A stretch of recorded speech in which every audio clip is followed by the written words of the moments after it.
एक पति पत्नी जो तलाक होने के 6 साल बाद एक ट्रेन में मिलते हैं, तो जैसे ही पति ऊपर सोया रहता है तो और पत्नी नीचे सोई रहती है। तो सोने के बाद जब वो पति ऊपर से नीचे आता है तो देखता है तो मेरी पत्नी है। तो 6 साल के बाद देखता है तो उसकी पत्नी इतनी उसकी स्वास्थ्य खराब हुई थी और इतनी पतली हो गई थी, तो उसे देखकर वह हैरत अंगेज रह गया। तो उसके बाद उसने उसको पूछा और उसने भी उसकी पत्नी से पूछा कि क्या आपकी शादी हो गई है? तो और पति ने पूछा कि आपकी शादी हो गई? तो दोनों ने एक दूसरे को देखकर बहुत दंग रह गए। तो कहानी, मेरा नाम है अंकित गुप्ता और आप देख रहे हैं स्टोरी बाय अंकित। तो कहानी को विस्तार से समझने के लिए जितने भी लोग मेरे वीडियो को देख रहे थे, वीडियो को लाइक और चैनल को सब्सक्राइब कीजिएगा और अच्छा लगे तो कमेंट कीजिएगा। चलिए आपको कहानी को विस्तार से समझाते हैं, तो वीडियो में बने रहिएगा। एक लड़का होता है जिसका नाम योगेश होता है। ट्रेन के जनरल बोगी में ऊपर वाली सीट पर सोया हुआ रहता है। ट्रेन जब रुकती है और उसके बाद जब चलती है तो उसका आँख खुल जाता है। आँख खुलने के बाद जब वो दिखता है तो नीचे वाली सीट पर उसकी पत्नी बैठी रहती है, जो 6 साल पहले से तलाक हो गई रहती है। जब तलाक हो गई रहती है तो जब उसको देखता है तो उसको देखते ही दंग रह जाता है। दंग रहने के बाद जब उसको देखता है तो उसका शरीर एकदम पतला सा दुबला सा हो गया रहता था। तो उसका एकदम देखने में थोड़ा मन अजीब सा रह जाता है। तो जब उसको उसने उसकी पत्नी ने उस पर देखा तो उसका भी उसका मन देखकर अचंभों में पड़ गई। तो जब अचंभों में पड़ गई तो वह उसका देखकर खिड़की और उसके मुंह कर लेती है। तो मुंह करने के बाद जब योगेश ऊपर से नीचे अपनी पत्नी के पास आता है तो उसके पत्नी के पास एक लड़का बैठा होता है। तो लड़का का बोलता है आप थोड़ा ऊपर वाले सीट पर चल जाओ, मैं नीचे बैठ जाऊँ। तो लड़का वो मान जाता है।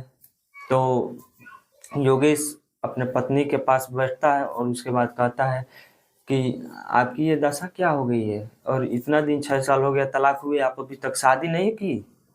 तो पत्नी उसकी कहती है नहीं, मैं अभी तक शादी नहीं की। क्या आपने शादी की? तो योगेश भी बोलता है कि नहीं, मैं भी शादी नहीं की। लेकिन जब थोड़ा देर दोनों शांत रहते हैं उसके बाद योगेश जब मन में रहा नहीं जाता है तो पूछता है कि आखिर तुम ऐसा क्यों हो गई हो, तुम कहाँ जा रही हो ट्रेन में? तो रागिनी कहती है, उसकी पत्नी कहती है कि मैं, छोटा भाई कानपुर रहता है और माँ भी बीमार है तो मैं उसको देखने के लिए और देखभाल करने के लिए जा रही हूँ। तो उसकी पत्नी बोलती है आप कहाँ जा रहे हैं?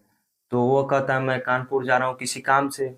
तो थोड़ी देर कुछ ना कुछ अपने में काम बात उत करते रहते हैं। तो उसके बाद कुल्फी बेचने वाला आता है। तो कुल्फी बेचने वाला आता है तो उसके बाद योगेश कहता है कुल्फी वाले आओ और 2 कुल्फी खिलाओ। तो अपने पत्नी से पूछता है क्या आप कुल्फी खाएंगी? तो कहती है नहीं। तो कुछ देर बाद कहती है नहीं, मैं कुल्फी खाऊंगी लेकिन एक शर्त पे। सोच समझ के बोलती है मैं एक शर्त पे कुल्फी खाऊंगी। तो योगेश कहता है ठीक है बताओ तुम्हारी शर्त क्या है? तो वह शर्त बोलती है कि कुल्फी खाने के पैसे, दोनों के पैसे मैं दूंगी। तो योगेश कहता है चलो ठीक है कोई बात नहीं, कुल्फी का पैसा आप ही दे देना। तो 2 कुल्फी लेती है रागनी, उसकी पत्नी। तो 2 कुल्फी एक उसका पति खाता है, तलाकशुदा पति, और एक ये खाती है। तो कुल्फी खाने के बाद कुछ और आपस में चर्चा करते रहते हैं।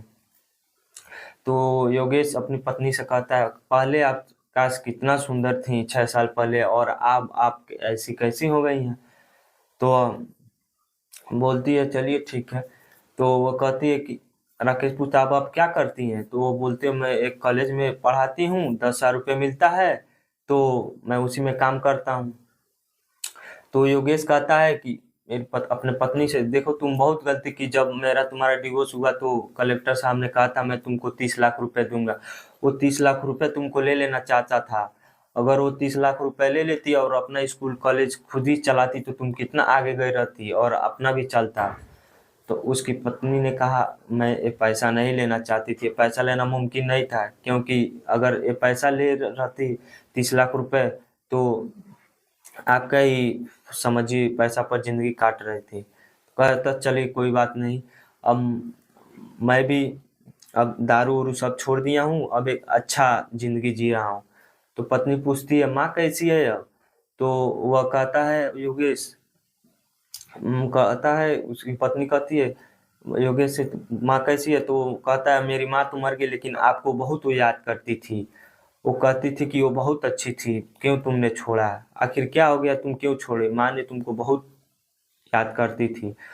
अब मैं अकेला घर में रहता हूँ, खाता हूँ पीता हूँ रहता हूँ। तो लड़की तो कुछ कहती नहीं है, चुपचाप शांत हो जाती है। तो योगेश बाद में कहता है, तो कहते क्या करती हो आप और घर पे, तो बोलती है उसकी पत्नी, मैं अब कुछ नहीं करती हूँ, अब बस वही स्कूल कॉलेज में पढ़ाती हूँ और रहती हूँ। और और पति बोलता है ठीक है, मैं आपको कुछ समझ तो नहीं पाया लेकिन आपको छोड़कर बहुत पछतावा हो रहा था। मैं तुम्हारी जैसी पत्नी को छोड़कर बहुत मूर्ख आदमी हूँ। तो उसकी पत्नी समझ गई कि अभी योगेश के दिल में कुछ और चल रहा है।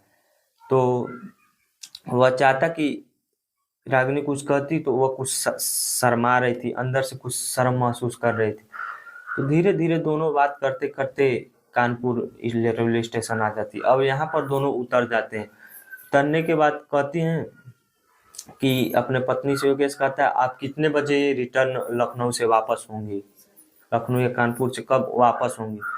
तो वह कहती है कि मैं कल 8 बजे रेलवे स्टेशन पर इसी पर वापस आ जाएंगे, और कल तुम भी आ जाना, दोनों एक ही साथ घर रिटर्न लौट जाएंगे, चले आएंगे घर पे। तो यही कहते हैं, बात उत करते हैं। तो उसके बाद कहती है चलो ठीक है, मैं 8 से 9 बजे मैं आ जाऊंगी। तो ये दोनों दोनों अपने काम करने चले जाते हैं। तो इसके बाद दोनों, योगेश अपना काम करने के बाद 8 बजे जो रेलवे स्टेशन होता है वहां पर आ जाता है। अभी रागिनी को 9-10 बजे आना था, तो वो वहीं पे इंतजार करता है। तो वह धीरे धीरे रागिनी 9-10 बजे आती है। अभी ट्रेन को आने में आधा घंटा बाकी रहता है, तब तक वो आगे रहता है। और राकेश योगेश 2 टिकट खरीदा रहता है। तो 2 टिकट खरीदता है, तो उसको देख लेता है आगे रहती, तो बोलती है आप मेरी एक बात मान लेना, मैं दोनों टिकट खरीद लिया हूँ, अब ट्रेन में बैठ जाएंगे। कहते चलो कोई बात नहीं, चलो ठीक है। तो दोनों आराम से ट्रेन में बैठ जाते हैं और आपस में कुछ बातचीत करते हैं। अब योगेश पूछता है अपनी पत्नी से कि तुम्हारी माँ ठीक है, अब सुधार हुआ है कि नहीं कुछ। तो बोलती है नहीं ठीक है, सुधार हुआ है, अब वो अच्छी से है, अब ठीक ठाक चल रहे हैं और घर पे अच्छे हैं। तो राकेश बोलता है अब मैं शराब पीना उना सब बंद कर दिया हूँ, अब अच्छे लोग को भला कर रहा हूँ, अब गलत काम नहीं कर रहा हूँ। तो वो कहती है कि अगर मैं 6 साल आपके साथ रही रहती, और वो कहता है कि अब 6 साल रही रहती तो मेरा भी जिंदगी संवर गया रहता और अच्छा भी रहता, और मैं शराब पीना छोड़ दिया हूँ। तो कहती यही काम आप पहले 6 साल पहले कर दिए रहते तो कितना अच्छा होता। आपसे 6 साल पहले अगर आप मुझे नहीं छोड़ रहे थे तो एक बच्चा 8 साल का और एक 6 साल का होता, दोनों का तभी गर्भपात हो गया। तो यह सुनकर योगेश का दिल गदगद हो गया और उसका सोचने लगा कि मैं भी गलत करता किया था, अगर ये नहीं किया रहता तो आज सही में मैं अच्छा रहता। तो उसकी पत्नी योगेश के कंधे पर हाथ रख कर रोने लगती है, और रोने लगती है तो धीरे धीरे रोने रोने जहाँ राग उसके पत्नी को रुकना रहता है वो स्टेशन आ जाता है। तो तो स्टेशन आने के बाद उसको अपने घर पे नहीं उतरना चाहती थी। अब वो सोचती थी कि मैं योगेश के साथ अपना बीता हुआ जिंदगी की सफर की शुरुआत करूं। तो कहती है ठीक है चलिए, अब मैं आपकी के साथ चलना है। तो वह उसके साथ चलती है, जाती है। तो वह दोनों चलते जाते हैं, बैठे रहते हैं। तो जहाँ अब योगेश के घर उतरना रहता है तो वहीं पर दोनों उतरते हैं। तो दोनों उतरते हैं तो पत्नी अपने पति के साथ, योगेश के साथ उतरते हैं। उसके बाद दोनों जब मिल जाते हैं तो दोनों को आपस में प्यार बढ़ जाता है, आपस में बात करने लगते हैं और रहने लगते हैं। तो अपने घर लेकर जाता है। तो इसके बाद दोनों आपस में अच्छे से रहने लगते हैं और आपस में ये विचार करते हैं कि चलो अब से अच्छा रहेंगे और बच्चे उच्चे होंगे और हम लोग बच्चे की भविष्य के लिए अच्छे अच्छे काम करेंगे। तो आप लोग को इस कहानी को सुनकर कैसा लगा? आप भी लोग ऐसा करने, इस कहानी से कुछ सीखिए और आगे बढ़िए कि डिवोर्स वोर्स तलाक वलाक लेने से कोई फायदा नहीं होता। तो ये सब बर्बादी होता है और इसको सही से चलने से एक नई ज़िंदगी की शुरुआत होती है। दोस्तों, आप लोग को मेरी यह कहानी कैसा लगा? अगर अच्छा लगे तो वीडियो को लाइक और चैनल को सब्सक्राइब कीजिएगा। मिलते हैं अगले वीडियो में, तब तक के लिए जय हिंद, जय भारत, धन्यवाद।